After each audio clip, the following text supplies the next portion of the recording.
Is dúchlána dumsa dulling le ceol tradiisiúnta, agus méar mo chompórt I casa ceol lectrónach I globan na oíche. Ach tá an seanrair seo atá sáte sa tradiisiún, beo agus splódach I 2022.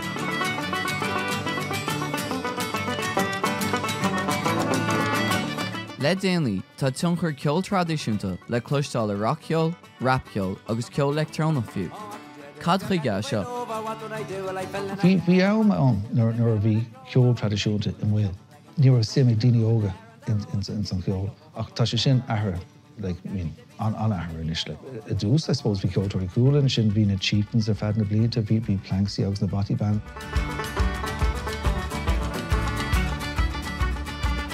Ceapan bhfuil ceoltóirí tradiisiúnta I gcónaí ag éirí rudí nua a riail amach agus a dhéanamh.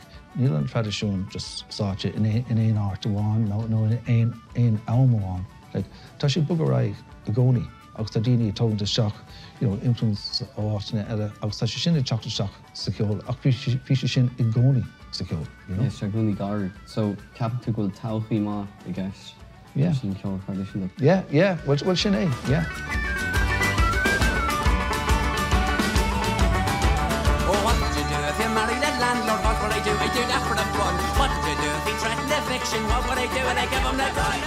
Haring gach cuid, gach ceannas na gúpa sin, na daoine ló, agus sin a fá bhfuil ceol tradiisiúnta có láidir.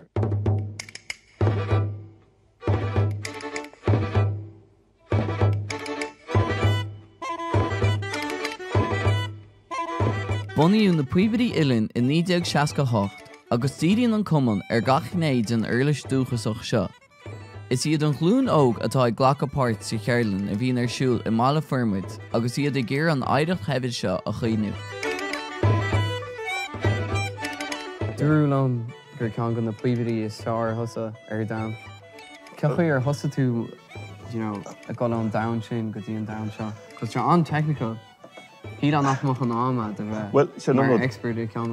Well, thosaí mé blianta ó hin le Dan Dowd agus character leoga bhí an. Muna bhfuil an riad go deas agus I dún agus chuilthart mar sin ní féidir é a chaasa le den arbe eile. Féidir leis chaasa sa máile sa chuúin in sa seomra chuilta. Tá sé éasce é a dhéanamh le physiciúil.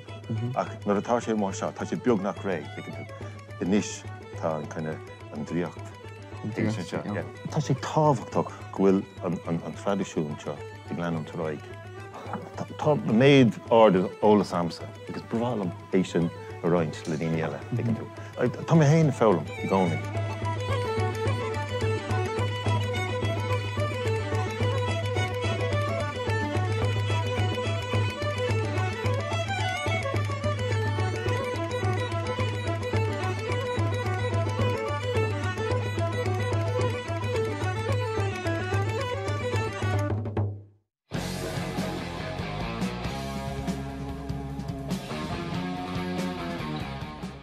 Tá éileamh mhór bannaí agus rúpaí a dhéanann iarracht ceol uair agus comhamsir a chuma. Tá an taobh seo le feiceáil ag féadtaí agus imeachtaí móra thimpeall na tíre.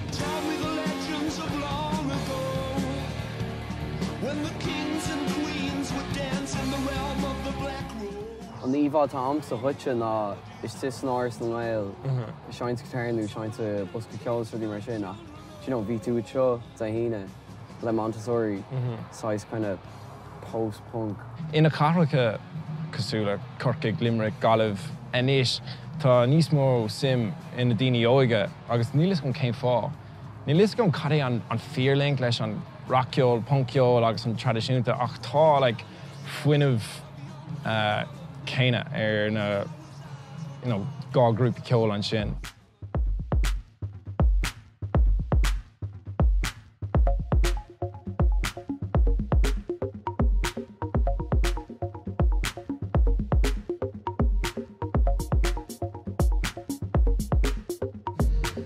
Coley comes up.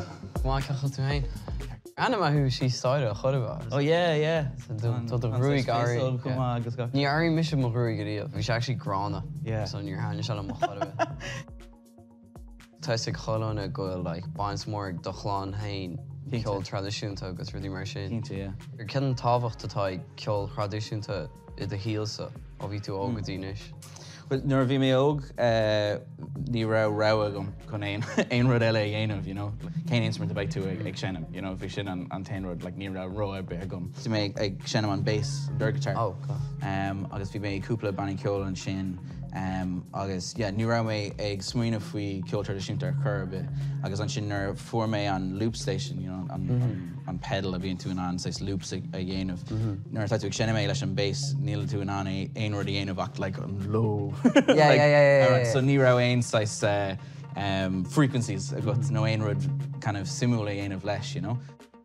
Mar bhí mé ag seanam mar ceol tradiisiúnta just tháinig sé amach as an ceol sais mar timpist, you know what I mean?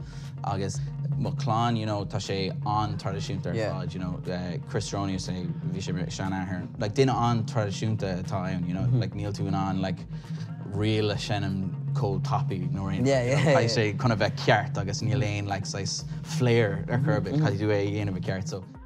Bhfuil sé dachar atá massive ad ed an sean cheol sin ach a bheith kind of fós like need some cool kind of, you know what I mean, like so lot on you bhfuil sé dachar kind of an balance sin all, you know, ceol tradiisiúnta tá sé tradiisiúnta for a reason.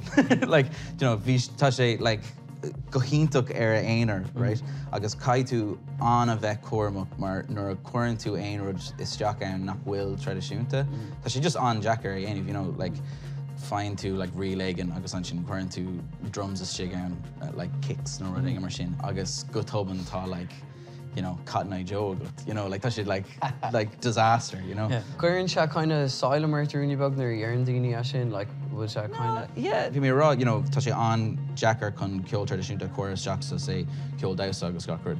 Agus an sais eureka moment a bhí agam ná, like tá ceol tradiisiúnta facet amháin don sais tradiisiún atá go bhfuil méid an seo, you know, so Cé cheapan tú gon kind of scene atá faoi láid an kind of cumatá faoi láid. Tá sé revitalising, like tá rudí nua ag seach sa seach. Ceapan go bhfuil like sais appetite ar daoine óga chun an rud seo a éis leis, you know. You know, cad an rud is fear faoi ceol tradiisiúnta an ag ceol ar bheith ar dam? Siad an beidir an community atá tímpair, mar is féidir le aon duine óg sí is teach like teachúirna áte bit agus, you know, just join in, essentially. Más an ceol agus beidir le ceol eile, níl tú nána sin é ceapan. Agus, of course, tá an star agus an rud technical faoi ach, yeah, an community. Cadéon nach go bhfuil sé an. Inisiúm cad an rud is fear faoi ceol tradiisiúnta ar dam? Well, like, stoilm tá sé có sean sin agus tá daoine fós a géisteach lei. Agus tá sé difriúil le ceol eile tá scoil sé le chuir síos ó glún go glún agus ní rilí toirlíne sin na jazz nó pop nó rock nó rudí eile mar sin. So tá ná scaun idir like an duine páirsanta agus an star tá leis an ceol, like. So is tábhatócht. Mar tá áiteam, like, tá sé star, like, tá seans agin dul le dagháil leis like na blianta eile agus like na daoine sean eile tháinig rihmuid ag. Ó an adhain? Ó, tá an beag amid, cinnte. Tánacha.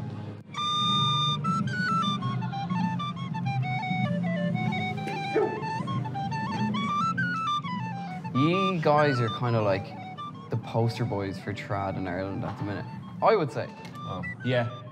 But there'll be some poster.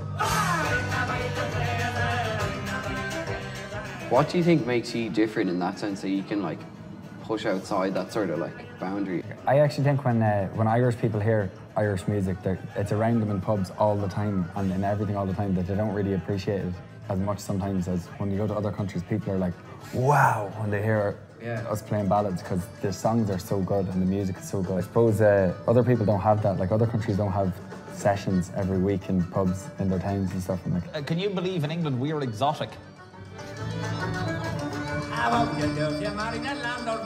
So once you're honest and you're performing, then you're always guaranteed to be authentic.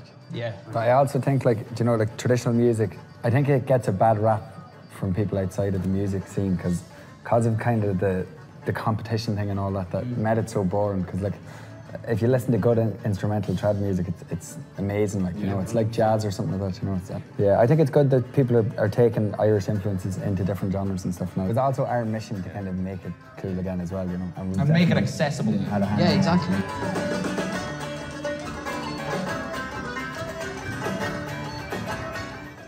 There's definitely something that's happening at the minute where Irish people are going like, I'm going to play music the way I want to and say what I want to say and not be ashamed of who I am or try and sound like the Arctic Monkeys or something. Oh no, do I sound like a bogger? Yeah. Well, in actual fact, we like sounding like boggers.